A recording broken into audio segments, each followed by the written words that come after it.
നമസ്കാരം. മലമ്പുഴ ഗവൺമെൻറ് ഐ.ടിയുടെ official YouTube ചാനലിലേക്ക് ഏവർക്കും സ്വാഗതം. ഞാൻ നൗഷാദ് അലി, മലമ്പുഴ ഐ.ടിയിലെ വയർമാൻ ട്രേഡിലെ ഇൻസ്ട്രക്ടറാണ്. വയർമാൻ ട്രേഡിലെയും ഇലക്ട്രീഷ്യൻ ട്രേഡിലെയും സെക്കൻഡ് ഇയർ സിലബസിൽ ഉൾപ്പെടുന്ന കൺട്രോൾ പാനൽ വയറിംഗ് എന്ന ചാപ്റ്ററിലെ ഒരു ഭാഗമാണ് നമ്മൾ ഇന്നത്തെ ക്ലാസ്സിൽ ഉൾപ്പെടുത്തിയിരിക്കുന്നത്. എന്തൊക്കെയാണ് ഒബ്ജക്റ്റീവ്സ് എന്ന് നോക്കാം. ഒന്ന്, define control panel wiring and explain the layout marking. Control panel wiring എന്നുള്ളത് എന്താണെന്നും ഇതിൻ്റെ ലേഔട്ട് എങ്ങനെ മാർക്ക് ചെയ്യുന്നു എന്നുള്ള ഒന്നാമത്തെ ഒബ്ജക്റ്റീവ്. രണ്ട്, explain control elements used for control panel wiring. ഏതൊക്കെ എലമെൻറ്റ്സുകളാണ് നമ്മൾ കൺട്രോൾ പാനൽ ഉപയോഗിക്കുന്നത് എന്നുള്ളതാണ് രണ്ടാമത്തെ ഒബ്ജക്റ്റീവ്. ഒന്ന്, introduction.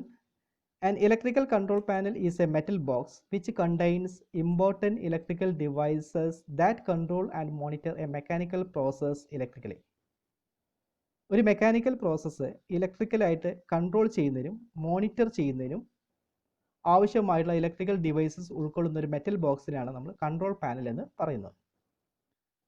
Industrial operation for any process require many machines apparatus for usual supply and maintain continuous production. ഒരു ഇൻഡസ്ട്രിയൽ ഓപ്പറേഷൻ അത് continuous ആയിട്ട് നമ്മൾ മെയിൻറ്റെയിൻ ചെയ്യുന്നതിന് വേണ്ടിയിട്ട് ധാരാളം മെഷീൻസുകളും അപ്പാരറ്റസുകളൊക്കെ ആവശ്യമാണ്. While designing the control panel, the outside dimensions, the swing area of cabinet doors, and area required for maintenance and toolkit have to be considered. ഒരു control panel design ചെയ്യുന്ന സമയത്ത് അതിൻ്റെ ഔട്ട്സൈഡ് ഡയമെൻഷൻ, അതുപോലെ swing area of the cabinet ഡോറിൻ്റെ നമ്മൾ തുറക്കുമ്പോഴും അടക്കുമ്പോഴും ആവശ്യമായിട്ടുള്ള സ്വിങ് ഏരിയ, അതുപോലെ ഏരിയ റിക്വയർഡ് ഫോർ മെയിൻ്റെനൻസ് ചെയ്യുന്നതിന് ആവശ്യമായിട്ടുള്ള ഏരിയ, ടൂൾ കിറ്റ്, ഇതൊക്കെ നമ്മൾ പരിഗണിച്ചിരിക്കണം. Preparation of layout drawing and marking on the control cabinet is very much essential. അതുപോലെ തന്നെ ലേഔട്ട് മാർക്കിംഗ്, ലേഔട്ട് ഡ്രോയിങ്, അതുപോലെ തന്നെ മാർക്കിംഗ്, ഇതൊക്കെ വളരെ അത്യാവശ്യമാണ്. Once the panel layout is designed, we must find out where and how to fit the accessories. നമ്മളൊരു panel layout design ചെയ്ത് കഴിഞ്ഞാൽ അടുത്തതായിട്ട് നമ്മൾ ശ്രദ്ധിക്കേണ്ട കാര്യം എന്ന് പറയുന്നത് ആക്സസറീസ് എവിടെ എങ്ങനെ ഫിറ്റ് ചെയ്യുമെന്നുള്ളത് നമ്മൾ ശ്രദ്ധിച്ചിരിക്കണം. The finalized layout of accessories can be marked in the control panel using suitable marking devices. അപ്പോൾ നമ്മൾ ഫൈനലൈസ്ഡ് ആയിട്ടുള്ള ഒരു ഫൈനലായിട്ടുള്ള ആക്സസറീസിൻ്റെ ലേഔട്ട് ചെയ്ത് കഴിഞ്ഞ് കഴിഞ്ഞാൽ അതിലെന്ത് ചെയ്തിരിക്കണം? സൂട്ടബിൾ ആയിട്ട് മാർക്കിംഗ് ചെയ്തിരിക്കണം. മാർക്കിംഗ് ഡിവൈസുകൾ ഉപയോഗിച്ചിട്ട് അതിൽ കറക്റ്റായിട്ട് മാർക്കിംഗ് ചെയ്തിരിക്കണം. The mounting or fixing holes along with necessary tap or die suitable size can be prepared in the front door and inside of the control panel. അതുപോലെ തന്നെ ആക്സസറീസ് നമ്മൾ mount ചെയ്യുന്നതിന് ആവശ്യമായുള്ള ഹോൾസുകളൊക്കെ ഇടുന്നതിന് വേണ്ടി ടാപ്പോ അല്ലെങ്കിൽ ഡൈയോ ഒക്കെ ഉപയോഗിച്ച് നമുക്ക് ചെയ്യാവുന്നതാണ്. ഇത് നമ്മൾ ഫ്രണ്ട് ഡോറിലോ അല്ലെങ്കിൽ കൺട്രോൾ പാനലിൻ്റെ അകത്തായിട്ട് നമ്മൾ ചെയ്യാറ്.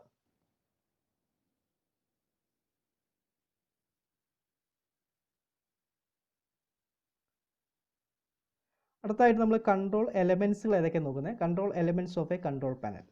നമ്മൾ സാധാരണയായിട്ട് ഉപയോഗിക്കുന്ന കൺട്രോൾ പാനൽ ഉപയോഗിക്കുന്ന എലമെൻറ്റ്സുകൾ ഏതൊക്കെയാണെന്ന് പരിചയപ്പെടാം. ഒന്ന്, മെയിൻ സർക്യൂട്ട് ബ്രേക്കർ. രണ്ട്, isolating switch, rotary switch, push buttons, indicating lamps, miniature circuit breaker, contactor, electro mechanical relays, thermal overload relays, time delay relay, rectifier, control transformer, panel meters. നമ്മൾ സാധാരണ ഉപയോഗിക്കുന്ന control എലമെൻറ്റുകളാണ് ഇവ. അപ്പോൾ നമുക്ക് ഇനി ഓരോന്നായിട്ട് പരിചയപ്പെടാം. ആദ്യമായി main circuit breaker. The main circuit breaker is where the power comes into the control panel for all the devices. അപ്പോൾ ഈ മെയിൻ സർക്യൂട്ട് ബ്രേക്കറിലാണ് ആദ്യമായി ഇതിലേക്ക് നമ്മൾ കൺട്രോൾ പാനലിലേക്ക് ആവശ്യമായ സപ്ലൈ എത്തുന്നത്. അപ്പോൾ കൺട്രോൾ പാനലിലേക്ക് ആവശ്യമായ സപ്ലൈ ആദ്യം എത്തിയിരിക്കുന്ന എപ്പോഴും എന്തിലായിരിക്കും? Main circuit ബ്രേക്കറിലായിരിക്കും. അവിടെ നിന്നാണ് അടുത്ത മറ്റുള്ള ഡിവൈസുകളിലേക്ക് പോകുന്നത്. This circuit breakers generally has a disconnector on the outside of the panel that allow us to shut off the power. അപ്പോൾ ഈ സർക്യൂട്ട് ബ്രേക്കറിന് പാനൽ ബോർഡിൻ്റെ പുറത്തായിട്ട് ഒരു ഡിസ്കണക്ടർ ഉണ്ടായിരിക്കും. ആ ഡിസ്കണക്ടർ നമുക്ക് ഉപയോഗിച്ചിട്ട് നമുക്ക് എന്ത് ചെയ്യാൻ കഴിയും? അതിലേക്കുള്ള പാനലിലേക്കുള്ള സപ്ലൈനെ നമുക്ക് ഷട്ട് ഓഫ് ചെയ്യാനും അതുപോലെ തന്നെ ഷട്ട് ഓൺ ചെയ്യാനും ഓഫ് ചെയ്യാനും നമുക്ക് കഴിയും. Always remember the top side of the circuit breaker will still have power. ഇവിടെ നമ്മൾ ശ്രദ്ധിക്കേണ്ട ഒരു പ്രധാനപ്പെട്ട കാര്യം, എപ്പോഴും സർക്യൂട്ട് ബ്രേക്കറിൻ്റെ മുകൾ ഭാഗത്ത് എല്ലായ്പ്പോഴും സപ്ലൈ ഉണ്ടായിരിക്കും. നമ്മൾ കൺട്രോളിൻ്റെ സമയത്ത് താഴേക്ക് അതിൽ സർക്യൂട്ട് ബ്രേക്കറിൻ്റെ താഴത്തെ ടെർമിനൽസിലേക്ക് പോവുകയാണ് ചെയ്യുന്നത്. The power that comes in the panel can be anywhere from 440 volt to as low as 120 volt. അപ്പോൾ ഇതിലേക്കുള്ള പവർ നമുക്ക് അവൈലബിൾ ആയ സപ്ലൈ അനുസരിച്ച് 440 മുതൽ 120 വോൾട്ട് വരെ പാനലിലേക്ക് സപ്ലൈ നമുക്ക് ഇവിടുന്ന് അവൈലബിൾ ആണ്. ഇത്രയാണ് നമ്മൾ മെയിൻ സർക്യൂട്ട് ബ്രേക്കറുമായി ബന്ധപ്പെട്ടുള്ളത്. അടുത്ത isolating switch. Isolating switch or isolator is a manually operated mechanical switch which isolate or disconnect the circuit which are connected with it from the supply system as and when required. അപ്പോൾ isolating switch അല്ലെങ്കിൽ isolator എന്ന് പറയും. ഇത് നമ്മൾ സാധാരണ manually operated mechanical switch ആണ്. ഒരു മാനുവലായിട്ട് operate ചെയ്യാൻ കഴിയുന്ന മെക്കാനിക്കൽ സ്വിച്ച് ആണ് ഇത് നമ്മൾ ഉപയോഗിക്കുന്നത്. Which isolate or disconnect the സർക്യൂട്ടിനെ ഐസൊലേറ്റ് ചെയ്യാൻ അല്ലെങ്കിൽ ഡിസ്കണക്ട് ചെയ്യാൻ വേണ്ടിയിട്ട് ഉപയോഗിക്കുന്നത്. Which are connected with it from the supply. നമ്മൾ സപ്ലൈ ആയിട്ട് കണക്ട് ചെയ്തിരിക്കുന്ന ആ സപ്ലൈനെ നമുക്ക് ഇവിടുന്ന് ഡിസ്കണക്ട് ചെയ്യാൻ വേണ്ടിയിട്ട് ഉപയോഗിക്കുന്ന ഒരു സ്വിച്ചാണ് ഐസൊലേറ്റിംഗ് സ്വിച്ച് എന്ന് പറയുന്നത്. ഇത് നമുക്ക് ആവശ്യാനുസരണം നമുക്ക് ഇതിനെ നേരത്തെ പറഞ്ഞ പോലെ തന്നെ സ്വിച്ചിനെ ഓൺ ചെയ്യാനും ഓഫ് ചെയ്യാനും കഴിയും. It should B normally operated at of load condition. നമ്മൾ സാധാരണയായിട്ട് ചെയ്യുന്ന ഓഫ് ലോഡ് കണ്ടീഷൻസിലാണ് ചെയ്യാറ്. It is available in different current voltage ratings and size. ഇത് പല റേറ്റിംഗിൽ കറൻറ്റ് അതുപോലെ തന്നെ കറൻറ്റ് റേറ്റിംഗ് വോൾട്ടേജ് റേറ്റിംഗിൽ അവൈലബിൾ ആണ്. അതുപോലെ തന്നെ പല സൈസുകളും അവൈലബിൾ ആണ്. അടുത്തത് നമുക്ക് റോട്ടറി സ്വിച്ച് ആണ്. ഇത് വേറെ ടൈപ്പ് സ്വിച്ച് ആണ്. നമ്മൾ ഉപയോഗിക്കുന്ന പല ടൈപ്പ് സ്വിച്ചുകളുണ്ട്. അതിലൊരു സ്വിച്ചാണ് എന്താ റോട്ടറി സ്വിച്ച്. ഐസൊലേറ്റിംഗ് സ്വിച്ച് അതുപോലെ തന്നെ റോട്ടറി സ്വിച്ച് ഒക്കെ പല ടൈപ്പ് സ്വിച്ചുകളാണ്. Rotary switch. These switches can do a number of functions depending upon the cover and contact block combinations. അപ്പോൾ ഈ സ്വിച്ചിൽ ധാരാളം ഫങ്ഷൻസ് ഉണ്ട്. അതായത് ഡിപ്പെൻഡ് ചെയ്തിരിക്കുന്നത് ആ പാനലുമായിട്ടുള്ള കവറും അതുപോലെ തന്നെ ഇതിൽ കോൺടാക്ട് ബ്ലോക്ക് ഉണ്ടാവും. അവ തമ്മിലുള്ള കോമ്പിനേഷൻസിനെ അനുസരിച്ചായിരിക്കും. According they can be used for on off switch, manual forward reverse operation, manual star delta switches, pole changing switches, selection switch for measuring instruments etcetera. അപ്പോൾ നമ്മൾ ഉപയോഗിക്കുന്നത് ഓൺ ഓഫ് സ്വിച്ച് ആയിട്ട് ഉപയോഗിക്കാറുണ്ട്. അതുപോലെ തന്നെ മാനുവലായിട്ട് നമുക്ക് മെഷീൻസിനെ ഫോർവേഡ് അല്ലെങ്കിൽ റിവേഴ്സ് ഓപ്പറേഷൻ ചെയ്യാൻ വേണ്ടി ഉപയോഗിക്കാറുണ്ട്. സ്റ്റാർ ഡെൽറ്റ സ്വിച്ചിൻ്റെ മാനുവൽ ഓപ്പറേഷന് വേണ്ടി നമുക്ക് ഈ സ്വിച്ചിനെ ഉപയോഗിക്കാവുന്നതാണ്. അതുപോലെ തന്നെ പോൾ ചേഞ്ചിങ് മെത്തേഡ്, നമുക്കൊരു മെഷീൻസിനെ അല്ലെങ്കിൽ മോട്ടോറിൻ്റെ സ്പീഡ് കൺട്രോൾ ചെയ്യുന്ന മെത്തേഡാണ് പോൾ ചേഞ്ചിങ് മെത്തേഡ്. അപ്പോൾ അവിടെ പോൾ ചേഞ്ചിങ്ങിന് നമുക്ക് ചേഞ്ച് ചെയ്യാൻ പർപ്പസിന് വേണ്ടി സ്വിച്ചിനെ ഉപയോഗിക്കാം. അതുപോലെ തന്നെ ധാരാളമായിട്ട് ഉപയോഗിക്കുന്ന വേറെ ഒരു പർപ്പസാണ് selection switch for measuring instruments. Measuring ഇൻസ്ട്രുമെന്റ്സിൽ നമുക്ക് സെലക്ഷൻ ചെയ്യാൻ വേണ്ടിയിട്ട് നമുക്കറിയാം ഒരു 3 ഫേസ് സപ്ലൈ RYB എന്നുള്ള സപ്ലൈയുടെ 2 ഫേസുകൾക്കിടെ ഉണ്ടാകുന്ന വോൾട്ടേജ് നമുക്ക് മെഷർ ചെയ്യണമെങ്കിൽ സെലക്ടർ സ്വിച്ച് ഉപയോഗിച്ചിട്ട് ഒരു വോൾട്ടിമീറ്റർ ഉപയോഗിച്ചിട്ട് നമുക്ക് മെഷർ ചെയ്യാവുന്നതാണ്. അപ്പോൾ ആ സെലക്ഷൻ പർപ്പസിന് വേണ്ടി നമുക്ക് ഇതിനെ ഉപയോഗിക്കാവുന്നതാണ്. These switches are operated by levers or knobs which in turn operate cams inside the switches to contact various terminals in sequence by the internal contact block. അപ്പോൾ ഈ സ്വിച്ചിന് ഒന്നുമില്ലെങ്കിൽ ലിവർ ഉണ്ടാവും അല്ലെങ്കിൽ നോബ് ഉണ്ടാവും. ഇത് നമ്മൾ വർക്ക് ചെയ്യുന്ന സമയത്ത് ഇതിനകത്തൊരു ക്യാമുകൾ ഉണ്ടാവും. ഈ ക്യാമുകൾ വർക്ക് ചെയ്തിട്ട് ഇതിലുണ്ടാവുന്ന ടെർമിനൽസുകളുടെ സീക്വൻസ്, ടെർമിനൽസുകളുടെ കണക്ഷൻസ് അനുസരിച്ച് സപ്ലൈ ഇതിനെ നമുക്ക് ഓപ്പറേറ്റ് ചെയ്യാൻ കഴിയുകയാണ് ചെയ്യുന്നത്. അപ്പോൾ ഇതാണ് റോട്ടറി സ്വിച്ച് എന്ന് പറയുന്നത്. അടുത്തത് push button. Push button is a simple push switch mechanism for making or breaking the circuit as and when required. Push button എന്ന് പറയുന്നത് നമ്മൾ വളരെ സിമ്പിളായിട്ട് നമ്മൾ എളുപ്പത്തിൽ നമുക്കൊരു സ്വിച്ചിൻ്റെ ആക്ഷൻ മേക്ക് ചെയ്യുക അല്ലെങ്കിൽ ബ്രേക്ക് ചെയ്യുക, സർക്യൂട്ടിനെ നമുക്ക് മേക്ക് ചെയ്യാനോ ഓൺ ചെയ്യാനോ അല്ലെങ്കിൽ ഓഫ് ചെയ്യാനോ ഉപയോഗിക്കുന്ന ഒരു സിമ്പിൾ മെക്കാനിസമാണ്. ഒരു സിമ്പിൾ പുഷ് സ്വിച്ച് ഉപയോഗിച്ച് നമുക്ക് അതിനെ ചെയ്യാൻ കഴിയും. അതാണ് പുഷ് ബട്ടൺ എന്ന് പറയുന്നത്. It is made out of A hard plastic or metal. നമ്മൾ സാധാരണ നിർമ്മിച്ചിരിക്കുന്ന ഹാർഡ് പ്ലാസ്റ്റിക് കൊണ്ടോ അല്ലെങ്കിൽ metal കൊണ്ടൊക്കെയാണ് നിർമ്മിക്കാറ്. An indicating lamp is incorporated with the push button switches to indicate start or stop is also available. ഈ push ബട്ടൻ്റെ കൂടെ തന്നെ ചിലപ്പോൾ എന്തുകൂടി കൂടാം, ഇതിൻ്റെ കൂടെ തന്നെ ഒരു ഇൻഡിക്കേറ്റർ ലാമ്പ് കൂടി സ്വിച്ചിൽ വരാം. അപ്പോൾ അങ്ങനെയാണെങ്കിൽ നമ്മൾ ഈ സ്വിച്ച് ഉപയോഗിക്കുന്ന സമയത്ത് പുഷ് ചെയ്തുള്ള സ്വിച്ച് ഉപയോഗിക്കുന്ന സമയത്ത് അതിൽ തന്നെ ഒരു ഇൻഡിക്കേഷൻ ലൈറ്റ് ഓൺ ആവുക അല്ലെങ്കിൽ ഓഫ് ആവുക എന്നുള്ള രീതിയിൽ നമുക്കതിനെ ഇൻഡിക്കേറ്റ് ചെയ്യുന്നതാണ്. അപ്പോൾ നമുക്കൊരു വർക്ക് ഒരു മോട്ടർ ആണെങ്കിൽ ആ മോട്ടർ സ്റ്റാർട്ട് ആണോ അല്ലെങ്കിൽ സ്റ്റോപ്പ് ആണോ എന്നുള്ളതൊക്കെ നമുക്ക് ആ ഇൻഡിക്കേഷൻസ് നമ്മൾ സ്വിച്ച് പുഷ് ബട്ടൺ പ്രസ് ചെയ്യുമ്പോൾ തന്നെ അതിൻ്റെ കൂടെ ഇൻഡിക്കേറ്റർ കത്തുന്നതോടുകൂടി നമുക്ക് മനസ്സിലാക്കാൻ കഴിയും. അപ്പോൾ ഇതാണ് നമ്മൾ ഇത് പുഷ് ബട്ടൺ എന്ന് പറയുന്നത്. അടുത്ത indicating lamp. It is a low voltage low wattage filament or neon or LED lamp. അപ്പോൾ ഇതെന്ന് പറയുന്നത് വളരെ ലോ വോൾട്ടേജ് ആയിട്ടുള്ള അതുപോലെ ലോ വാട്ടേജിലുള്ള ഫിലമെന്റോ അല്ലെങ്കിൽ നിയോൺ ലാമ്പോ അല്ലെങ്കിൽ LED ലാമ്പാണ് നമ്മൾ ഇൻഡിക്കേറ്റിംഗ് ലാമ്പായിട്ട് ഉപയോഗിക്കുന്നത്. which is used to indicate the various indication like availability of a supply or motor on off, mains or motor fails or trip etc. നമ്മൾ ഉപയോഗിക്കുന്നത് പല പർപ്പസിൽ ഉപയോഗിക്കാറുണ്ട്, പല ഇൻഡിക്കേഷൻ പർപ്പസിന് വേണ്ടി നമ്മൾ ഉപയോഗിക്കാറുണ്ട്. ഇപ്പോൾ ഒരു ഉദാഹരണമായിട്ട് നമ്മൾ എന്താണ് സപ്ലൈൻ്റെ അവൈലബിലിറ്റി അറിയാൻ വേണ്ടിയിട്ട്, സപ്ലൈ ഓൺ ആണോ, നമുക്ക് എപ്പോഴും മിക്കവാറും ഉപയോഗിക്കുന്നൊരു ഭാഗമാണത്. അതായത് ഇപ്പോൾ നമ്മൾ 3 phase സപ്ലൈ ആണെങ്കിൽ RYB സപ്ലൈ 3 ഫേസുകൾ ഉണ്ടോ എന്നൊക്കെ അറിയാൻ വേണ്ടി റെഡ് യെല്ലോ ബ്ലൂ RYBൻ്റെ ഇൻഡിക്കേഷൻസ് കൊടുക്കാറുണ്ട്. അപ്പോൾ അവൈലബിലിറ്റി ഓഫ് സപ്ലൈ അറിയാൻ വേണ്ടിയിട്ട്. അതുപോലെ തന്നെ മോട്ടോർ ഓൺ ഓഫ് കണ്ടീഷൻ, ഇപ്പോൾ മോട്ടോറിലെ സർക്യൂട്ട് നമ്മൾ സ്വിച്ച് ഓൺ ചെയ്യുന്ന സമയത്ത് ഒരു ഇൻഡിക്കേഷൻ ലാമ്പ് കൊടുത്തു കഴിഞ്ഞാൽ, ഒരു ഗ്രീൻ ലാമ്പ് കൊടുത്തു കഴിഞ്ഞാൽ കത്തുകയാണെങ്കിൽ നമുക്ക് അറിയാൻ പറ്റും മോട്ടോർ എന്താണ് ഓൺ ആണ്. അല്ലെങ്കിൽ ഓഫിന് നമുക്ക് റെഡ് ബട്ടൺ കൊടുക്കുകയാണെങ്കിൽ, നമുക്ക് റെഡ് ലാമ്പ് കൊടുക്കുകയാണെങ്കിൽ അത് ഓഫ് ആണെന്ന് അറിയാൻ പറ്റും.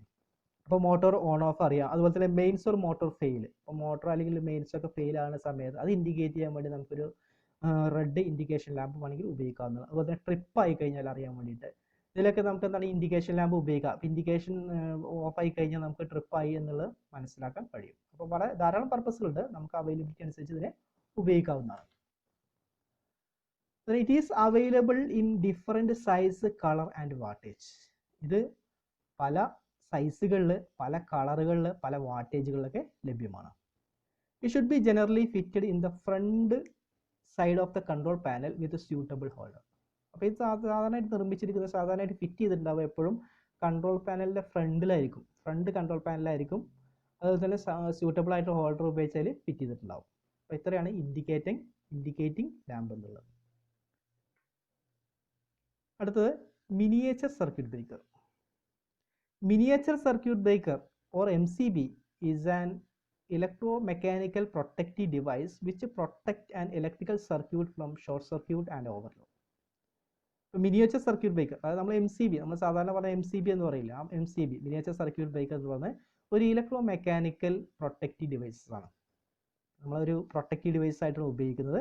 അതിൻ്റെ വർക്ക് നടക്കുന്നത് ഇലക്ട്രിക്കലും മെക്കാനിക്കലും ആയിട്ടുള്ള പ്രോസസ്സുകൾ ഉൾക്കൊള്ളുന്നതാണ് ഇലക്ട്രോ മെക്കാനിക്കൽ പ്രൊട്ടക്റ്റീവ് ഡിവൈസ് എന്ന് പേര് വരാനുള്ള കാരണം ഇതെന്താണ്, which protects and electrical circuit from short circuit and overload. നമ്മൾ സാധാരണ ഉപയോഗിക്കുന്നത് ഷോർട്ട് സർക്യൂട്ടോ അല്ലെങ്കിൽ ഓവർലോഡൊക്കെ വരുന്ന സമയത്ത് ആ സർക്യൂട്ടിനെ പ്രൊട്ടക്റ്റ് ചെയ്യാൻ വേണ്ടിയിട്ടാണ് നമ്മളിത് ഉപയോഗിക്കാറ്. It automatically turns of when the current flowing through it exceed A maximum allowable limit. ഈ MCBയിൽ അതിൽ നിശ്ചിത അളവിനേക്കാളും കറണ്ട് കൂടുതൽ പാസ് ചെയ്ത് കഴിഞ്ഞാൽ ഓട്ടോമാറ്റിക് ആയിട്ട് എന്താവും, ഓഫ് ആവും, ട്രിപ്പ് ആവുക എന്ന് പറയുന്നത്, ട്രിപ്പ് ആവും. അല്ലെങ്കിൽ നമ്മൾ എന്താണ് ഇതിനെ നമുക്ക് മാനുവലായിട്ട് വേണമെങ്കിൽ നമുക്ക് എന്ത് ചെയ്യാം, ഓൺ ചെയ്യുക ഓഫ് ചെയ്യുക എന്നുള്ള പർപ്പസ് വേണമെങ്കിൽ ഇവിടെ നമുക്ക് ഉപയോഗിക്കാവുന്നതാണ്. അപ്പോൾ ഇതാണ് അടുത്ത ഡിവൈസ് എന്ന് പറയുന്നത് മിനിയേച്ചർ സർക്യൂട്ട് ബ്രേക്കർ, അതായത് MCB എന്നുള്ളത്. അടുത്തത് contactor. A contactor is an electrically controlled double break switch used for switching on switching off the electrical circuit similar relay with higher current rating. അപ്പോൾ കോണ്ടാക്ടർ എന്ന് പറയുന്നത് ഒരു electrical controlled double break സ്വിച്ചാണ്. Double break ആയിക്കോളുന്നില്ല, നമുക്ക് വേണമെങ്കിൽ അതിനെ triple break ഒക്കെ വേണമെങ്കിൽ സർക്യൂട്ടുകൾ മാറ്റാം. ഇത് ബേസിക്കലി പറയുമ്പോൾ double break switch used for switching on or switching off the electrical circuit. അപ്പോൾ നമ്മൾ ഇലക്ട്രിക്കൽ സർക്യൂട്ടിനെ, ഒരു പവർ സർക്യൂട്ടിനെ ഓൺ ചെയ്യാനൊരു വേണ്ടിയിട്ടോ അല്ലെങ്കിൽ ഓഫ് ചെയ്യുന്നതിന് വേണ്ടിയിട്ട് ഉപയോഗിക്കുന്ന ഒരു ഡിവൈസാണ് ഇലക്ട്രിക്കൽ കൺട്രോൾഡ് ഡിവൈസിനെ എന്ത് പറയുന്നത്, കോണ്ടാക്ടർ എന്ന് പറയുന്നത്. ഇത് ഏകദേശം നമ്മൾ ഇതുപോലെ റിലേ പോലെയാണ്, ഇതൊരു ഹയർ കറണ്ടിൽ വർക്ക് ചെയ്യുന്ന റിലേക്ക് തുല്യമായിട്ട് വരുന്നതിൻ്റെ വർക്കിംഗ് എന്ന് പറയുന്നത്. It is controlled by a circuit which has a much low power level than the switched circuit. അപ്പോൾ ഇതിൻ്റെ പ്രത്യേകത എന്ന് വെച്ച് കഴിഞ്ഞാൽ നമ്മൾ ഈ കോണ്ടാക്ടറിനെ കൺട്രോൾ ചെയ്യാൻ വേണ്ടി ഉപയോഗിക്കുന്ന സപ്ലൈ എന്ന് പറഞ്ഞാൽ വളരെ കുറഞ്ഞ ലോ പവറിലെ സപ്ലൈ ഉപയോഗിച്ചാൽ മതി. ഇതിനെ കൺട്രോൾ ചെയ്യുന്ന ആ സർക്യൂട്ട് എന്ന് പറയുന്നത് എന്തായിരിക്കും, ഒരു ഹയർ കറണ്ട് അല്ലെങ്കിൽ ഹയർ ലെവലിലെ പവറിലെ പിന്നെ സർക്യൂട്ട് ആയിരിക്കും. അപ്പോൾ നമുക്കറിയാം ഒരു 3 phase മോട്ടോർ നമ്മൾ കോണ്ടാക്ടർ ഉപയോഗിച്ച് വർക്ക് ചെയ്യുന്ന സമയത്ത് അതിലൂടെ ആ കോണ്ടാക്റ്റിലൂടെ പാസ് ചെയ്ത് പോകുന്ന കറണ്ട് എന്ന് പറയുന്ന പവർ സർക്യൂട്ട് എന്ന് പറയുന്നത് എന്താണ്, 3 phase സപ്ലൈ ആണ്. പക്ഷേ ആ കോണ്ടാക്റ്റിനെ വർക്ക് ചെയ്യിപ്പിക്കുന്നത്, കൺട്രോൾ സർക്യൂട്ടിന് അത് വോൾട്ടേജ് ചിലപ്പോൾ എന്താവാം, 12 വോൾട്ട് ആവാം, 24 വോൾട്ട് ആവാം, അല്ലെങ്കിൽ 110 വോൾട്ടൊക്കെ ആവാം. ഒരു കുറഞ്ഞ വോൾട്ടേജ് ഉള്ള, കുറഞ്ഞ പവറുള്ള ഒരു സപ്ലൈ ഉപയോഗിച്ച് നമുക്കൊരു ഹയർ പവറുള്ള അല്ലെങ്കിൽ ഹയർ കറണ്ട് റേറ്റിംഗ് ഉള്ള ഒരു സർക്യൂട്ട് നമുക്ക് എന്ത് ചെയ്യാൻ കഴിയും, കൺട്രോൾ ചെയ്യാൻ കഴിയും എന്നുള്ളതാണ് ഇതിൻ്റെ പ്രത്യേകത എന്ന് പറയുന്നത്. അടുത്തത് electro mechanical relays. Electromechanical relays are electrically operated switches used to control a higher powered circuit accessories using low power signals. നമ്മൾ നേരത്തെ കോണ്ടാക്ടറിൻ്റെ കാര്യം പറഞ്ഞ പോലെ തന്നെ ഇവിടെ നമ്മൾ റിലേസുകൾ, സാധാരണ ഉപയോഗിക്കുന്ന റിലേസുകൾ ഇതേ പർപ്പസിന് വേണ്ടി ഉപയോഗിക്കാറുണ്ട്. Electro mechanical relays electrically operated switch ആണ്. അപ്പോൾ ഇതെന്താണ്, ഇത് നമ്മൾ കൺട്രോൾ ചെയ്യുന്ന ഒരു ഹയർ പവർ സർക്യൂട്ടിനെ നമുക്ക് എന്താണ് ഒരു ലോ പവർ സിഗ്നൽ ഉപയോഗിച്ച് നമുക്ക് എന്ത് ചെയ്യാൻ കഴിയും, അതിനെ സർക്യൂട്ടിനെ നമുക്ക് കൺട്രോൾ ചെയ്യാൻ കഴിയും എന്നുള്ളതാണ്. When an electrical current passes through its coil, it produces a magnetic field that activates the armature to make or break a connection. അപ്പോൾ ഇതിലെന്താ വെച്ച് കഴിഞ്ഞാൽ നമ്മൾ ഈ സർക്യൂട്ട് ഈ റിലേയിലേക്കുള്ള സപ്ലൈ കിട്ടുന്ന സമയത്ത് ഇതിനകത്ത് എന്തുണ്ടാവും, ഒരു മാഗ്നറ്റിക് ഫീൽഡ്, ഒരു കോയിലിൽ മാഗ്നറ്റിക് ഫീൽഡ് പ്രൊഡ്യൂസ് ചെയ്യും. ഈ മാഗ്നറ്റിക് ഫീൽഡ് പ്രൊഡ്യൂസ് ചെയ്യുമ്പോൾ അത് ആർമേച്ചറിനെ, ഇതിലുണ്ടാവുന്ന ഒരു ആർമേച്ചറിനെ അട്രാക്ട് ചെയ്യും, അതായത് സ്ട്രിപ്പിനെ അട്രാക്ട് ചെയ്യും. ആ സ്ട്രിപ്പിനെ അട്രാക്ട് ചെയ്യുമ്പോൾ നമുക്ക് ആ സ്ട്രിപ്പിൽ ഉണ്ടാകുന്ന കണക്ഷൻസിനെ മേക്ക് ചെയ്യാൻ വേണ്ടിയിട്ടോ ബ്രേക്ക് ചെയ്യാൻ വേണ്ടിയിട്ടോ ഉപയോഗിക്കാവുന്നതാണ്. നമ്മൾ ആവശ്യാനുസരണം ഉപയോഗിക്കാവുന്നതാണ്. അപ്പോൾ നമുക്ക് കണക്ഷൻസ് ഓൺ ആകുന്നുണ്ടെങ്കിൽ അത് ഓൺ വരുന്ന രൂപത്തിലേക്ക് വെക്കണം, അല്ല നമുക്ക് അതിന് സർക്യൂട്ടിന് ഓഫ് ചെയ്യാൻ പർപ്പസ് വേണമെങ്കിൽ അത് ഓഫ് ആകുന്ന രൂപത്തിലേക്ക് ആ കണക്ഷൻസിനെ മാറ്റാൻ നമുക്ക് കഴിയുന്നത്. അപ്പോൾ ഇതിനാണ് ഇലക്ട്രോ മെക്കാനിക്കൽ റിലേ, നമ്മൾ സാധാരണ റിലേസ് എന്ന് പറയുന്നത്. അടുത്ത thermal overload relays. It is A thermally operated electromechanical device that protects the motor from overheating and loading. അപ്പോൾ ഇത് തെർമലി ഓപ്പറേറ്റഡ് ഇലക്ട്രോമെക്കാനിക്കൽ ഡിവൈസസ് ആണ്, റിലേയാണ്. ഇവിടെ നമ്മൾ ഉപയോഗിക്കുന്നത് എന്താണ്, പ്രൊട്ടക്ട് ദ മോട്ടോർ അല്ലെങ്കിൽ machines from over heating or loading. Overloading വരുന്ന സമയത്ത് മോട്ടോറിനെ പ്രൊട്ടക്ട് ചെയ്യാൻ വേണ്ടി ഉപയോഗിക്കുന്ന ഒരു റിലേ ആണ് നമ്മൾ ഓവർലോഡ് റിലേ എന്ന് പറയുന്നത്. എല്ലാ മെഷീൻസും നമുക്കിത് ഉപയോഗിക്കാവുന്നതാണ്. അപ്പോൾ ഒരു അബ്നോർമൽ കറണ്ട് പാസ് ചെയ്യുന്ന സമയത്ത് ഇതിനകത്തുണ്ടാകുന്ന തെർമോസ്റ്റാറ്റ്, നമ്മൾ സാധാരണ തെർമോസ്റ്റാറ്റാണ് ഉപയോഗിക്കാറ്. ആ തെർമോസ്റ്റാറ്റ് എന്താവും, ഓവർ ഹീറ്റിംഗ് ആവും. അപ്പോൾ നമുക്ക് എന്താണ് അതിനെ പ്രൊട്ടക്ട് ചെയ്യാവുന്ന ഒരു അറേഞ്ച്മെന്റ് ഇതിനകത്ത് ചെയ്തു വെച്ചിട്ടുണ്ടാവും. അപ്പോൾ ഇതിനെ നമ്മൾ എന്ത് പറയുന്നത്, തെർമൽ ഓവർലോഡ് റിലേ എന്ന് പറയുന്നു. അടുത്ത time delay relay. Time delay relays are simply the control relays inbuilt with a time delay mechanism to control the circuit based on time delay. അപ്പോൾ ടൈം ഡിലേ എന്ന് പറയുന്നത് സിമ്പിൾ ആയിട്ടുള്ള control relay തന്നെയാണ്. ഇതിനകത്ത് പ്രത്യേകത എന്ന് വെച്ച് കഴിഞ്ഞാൽ ഇവിടെ നമ്മൾ ടൈം ഡിലേ മെക്കാനിസത്തിൽ പ്രൊവൈഡ് ചെയ്തിട്ടുണ്ടെന്നുള്ളതാണ്. ഇതിന് വേണ്ടിയിട്ടാണ് to control the circuit based on time delay. അപ്പോൾ നമുക്ക് ടൈം ഡിലേ വെച്ചിട്ട് നമുക്ക് ഒരു സർക്യൂട്ടിനെ കൺട്രോൾ ചെയ്യാൻ വേണ്ടി ഉപയോഗിക്കുന്ന ഒരു റിലേ ആണ് ടൈം ഡിലേ റിലേ എന്ന് പറയുന്നത്. In time delay relays, its contact will open or close after a predetermined time delay either on energizing or on de-energizing its novelty coil. അപ്പോൾ ഇതിൻ്റെ പ്രത്യേകത എന്ന് പറയുന്നത് എന്താ വെച്ച് കഴിഞ്ഞാൽ, ഇത് നമുക്കൊരു കോണ്ടാക്ട് നമുക്ക് ഓപ്പൺ ചെയ്യാൻ വേണ്ടിയിട്ട് അല്ലെങ്കിൽ ക്ലോസ് ചെയ്യാൻ വേണ്ടിയിട്ട് ഉപയോഗിക്കാം. എന്താണ്, after the pre determined time. അപ്പോൾ ഇതിൽ സെറ്റ് ചെയ്തിരിക്കുന്ന സമയത്തിനനുസരിച്ച് സമയം സെറ്റ് ചെയ്ത് വെച്ചിട്ടുണ്ടാവും. സെക്കൻഡിലാണ് നമ്മൾ സാധാരണ സെറ്റ് ചെയ്യാറ്. അപ്പോൾ ഇത്ര സെക്കൻഡ് എന്നുള്ള ടൈം സെറ്റ് ചെയ്തിട്ടുണ്ടാവും. ആ സെക്കൻഡ് കഴിയുന്നതനുസരിച്ച് ഇതിനകത്തുണ്ടാവുന്ന കോയിൽ ഒന്നുമില്ലെങ്കിൽ എനർജൈസ് ചെയ്യും, അല്ലെങ്കിൽ ഡി എനർജൈസ് ചെയ്യും. അപ്പോൾ അത് ഉപയോഗിച്ചിട്ട് ആ നോവോൾട്ട് കോയിൽ, ഇതിനകത്തുണ്ടാകുന്ന നോവോൾട്ട് കോയിൽ എനർജൈസ് ചെയ്യുക അല്ലെങ്കിൽ ഡി എനർജൈസ് ചെയ്യുന്ന സമയത്ത് നമുക്ക് ഇതിൻ്റെ സർക്യൂട്ട് നമുക്ക് പുറത്ത് ഓപ്പൺ ചെയ്യുക അല്ലെങ്കിൽ ക്ലോസ് ചെയ്യാവുന്നതാണ്. It can be classified into 2 types as on delay timer and off delay timer. അപ്പോൾ അതുകൊണ്ട് ഇതിന് രണ്ട് പേര്, നമ്മൾ സാധാരണ 2 ടൈപ്പാണ് പറയാറ്. ഒന്ന് ഓൺ ഡിലേ ടൈമറും അല്ലെങ്കിൽ ഓഫ് ഡിലേ ടൈമറും. നമുക്ക് എന്താണ് ഓൺ ഡിലേ ടൈമർ എനർജൈസ് ചെയ്യുന്ന ഓൺ ആക്കി നമുക്ക് ഉപയോഗിക്കാൻ കഴിയും. അതിന് ഓഫ് ഡിലേ ടൈമർ എന്ന് ഉദ്ദേശിക്കുന്നത് നമുക്ക് ഇതിനെ സർക്യൂട്ട് ഓഫ് ചെയ്യാൻ പറ്റുന്ന രൂപത്തിലുള്ള അറേഞ്ച്മെന്റ് ആണ് ചെയ്തിട്ടുണ്ടാവുക. അപ്പോൾ ഈ ഒരു പർപ്പസിന് വേണ്ടി ഉപയോഗിക്കുന്ന റിലേ നമ്മൾ ടൈം ഡിലേ റിലേ എന്ന് പറയുന്നത്.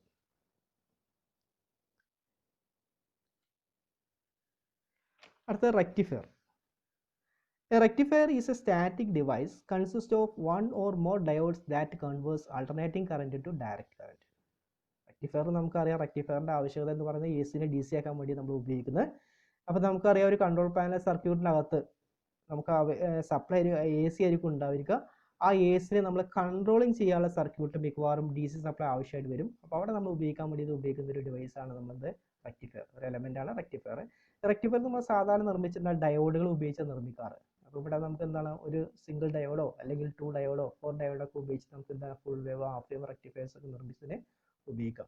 സാധാരണ നമ്മൾ ബ്രിഡ്ജ് റെക്ടിഫയർ ആണ് ഈ പർപ്പസിന് വേണ്ടി ഉപയോഗിക്കാറ്. A diode is like a one-way valve that allows the electrical current to flow in only one direction. അപ്പോൾ ഡയോഡ് ഉപയോഗിക്കുന്നതിനുള്ള പ്രത്യേകത നമ്മൾ നേരത്തെ പഠിച്ചതാണ്. എന്താണ് ഡയോഡിൻ്റെ പ്രത്യേകത? ഒരു വൺ വേ സ്വിച്ച് ആയിട്ട് ഒരു സൈഡിലേക്കുള്ള ഒരു സൈഡിലേക്ക് മാത്രം കറണ്ടിനെ കടത്തിവിടുക, ഒരു വൺ വേ വാൾവ് പോലെ വർക്ക് ചെയ്യുന്നതാണ്. അപ്പോൾ അതുകൊണ്ട് തന്നെ എ സി സപ്ലൈ കൊടുത്തു കഴിഞ്ഞാൽ നമുക്ക് ഔട്ട്പുട്ടിൽ എന്ത് കിട്ടും? ഡി സി അവൈലബിൾ ആയിരിക്കും. അപ്പോൾ ഈ എ സിനെ ഡി സി ആക്കാൻ വേണ്ടി ഉപയോഗിക്കുന്ന ഈ ഡിവൈസിനെ പറയുന്ന പേരാണ് റെക്ടിഫയർ എന്ന് പറയുന്നത്.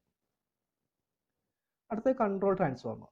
It is a transformer which is used to supply the power to the control or auxiliary circuit or equipment which does not intend for the direct connections to the main supply. അപ്പോൾ control ട്രാൻസ്ഫോമറിൻ്റെ ഇവിടെ നമുക്ക് ഒരു ആവശ്യകത എന്ന് പറയുന്നത് ഉപയോഗിക്കുന്നത് ഒരു controlling circuit അല്ലെങ്കിൽ ഒരു ഓക്സിലറി സർക്യൂട്ടിന് ആവശ്യമായുള്ള സപ്ലൈ എത്തിക്കുക എന്നുള്ളതാണ്. അപ്പോൾ അവിടെ നമുക്ക് എന്തുണ്ടാവില്ല, ഈ കൺട്രോളിംഗ് സർക്യൂട്ടിലേക്ക് ആവശ്യമായുള്ള സപ്ലൈ ഡയറക്റ്റ് ആയിട്ട് നമുക്ക് അവൈലബിൾ ആവില്ല. അപ്പോൾ യഥാർത്ഥത്തിൽ കിട്ടുന്ന വോൾട്ടേജിൽ നിന്നും ഇപ്പോൾ നമുക്കൊരു 440 വോൾട്ട് 3 ഫേസ് ആണെങ്കിൽ അതിൽ നിന്നും നമ്മൾ ട്രാൻസ്ഫോമറിലേക്ക് കൊടുത്തിട്ട് നമുക്ക് ആവശ്യമായുള്ള കുറഞ്ഞ വോൾട്ടേജ് 12 വോൾട്ടോ അല്ലെങ്കിൽ 24 വോൾട്ടോ 110 വോൾട്ടിലേക്കുള്ള ആ ട്രാൻസ്ഫോമർ ഉപയോഗിച്ച് നമുക്ക് സ്റ്റെപ്പ് ഡൗൺ ചെയ്ത് ഉപയോഗിക്കാവുന്നതാണ്.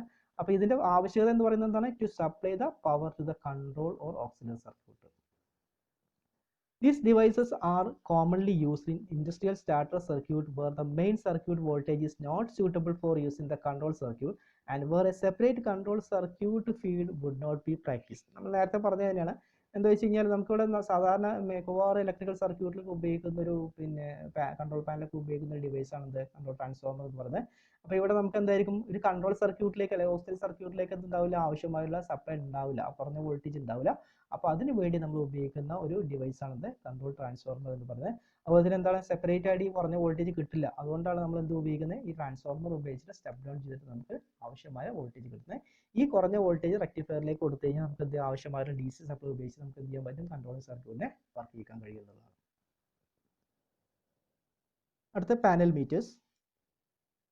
They are the measuring instruments used to measure the various electrical parameters of circuits such as voltage and current, etc. അപ്പോൾ ഇതിൽ പാനൽ മീറ്റേഴ്സിൻ്റെ പ്രത്യേകത, പാനൽ മീറ്റേഴ്സ് നമ്മൾ ഇലക്ട്രിക്കൽ പാരാമീറ്റേഴ്സ് നമ്മൾ പാനൽ വയറിങ് ചെയ്യുന്ന സമയത്ത് ആവശ്യമായതിലൂടെ ഒഴുകുന്ന കറണ്ട് അല്ലെങ്കിൽ വോൾട്ടേജ് ഒക്കെ നമുക്ക് മെഷർ ചെയ്യാൻ വേണ്ടി ഉപയോഗിക്കുന്ന മീറ്ററുകൾ. സാധാരണ വോൾട്ട്മീറ്റർ അമ്മീറ്ററൊക്കെയാണ് ഇതിന് വേണ്ടി ഉപയോഗിക്കാറ്. അപ്പോൾ ഈ പാനൽ മീറ്ററിനകത്ത് നമ്മൾ എന്താണ്, ഇവിടെ പാനൽ ഫ്രണ്ട് ഡോറിൽ തന്നെ അല്ലെങ്കിൽ ഫ്രണ്ട് സൈഡിൽ തന്നെ നമ്മൾ ഫിറ്റ് ചെയ്തിട്ടുണ്ടാവും. അത് നമുക്ക് ഉപയോഗിച്ച് അതിലൂടെ ഉണ്ടാകുന്ന കറണ്ട് അല്ലെങ്കിൽ വോൾട്ടേജ് ഒക്കെ നമുക്ക് മെഷർ ചെയ്യാനുള്ള പർപ്പസിന് വേണ്ടിയിട്ടാണ് നമ്മൾ ഇത് ഉപയോഗിക്കുന്നത്. അപ്പോൾ ഇത്രയാണ് നമ്മൾ ഇന്നത്തെ ക്ലാസ് എന്നുള്ളത്. നമ്മൾ ഇന്ന് പഠിച്ചിരിക്കുന്ന കാര്യങ്ങൾ എന്ന് പറയുന്നത് എന്താണ് കൺട്രോൾ പാനൽ എന്നുള്ളതും അതിൻ്റെ ലേഔട്ട് മാർക്കിംഗ് ജസ്റ്റ് ഒന്ന് പറഞ്ഞിട്ടുണ്ട്. അതുപോലെ തന്നെ ഏതൊക്കെ എലമെൻസുകളാണ് നമ്മൾ ഇതിൽ ഉപയോഗിക്കുന്നതെന്ന് പറഞ്ഞിട്ടുണ്ട്. Okay, thank you.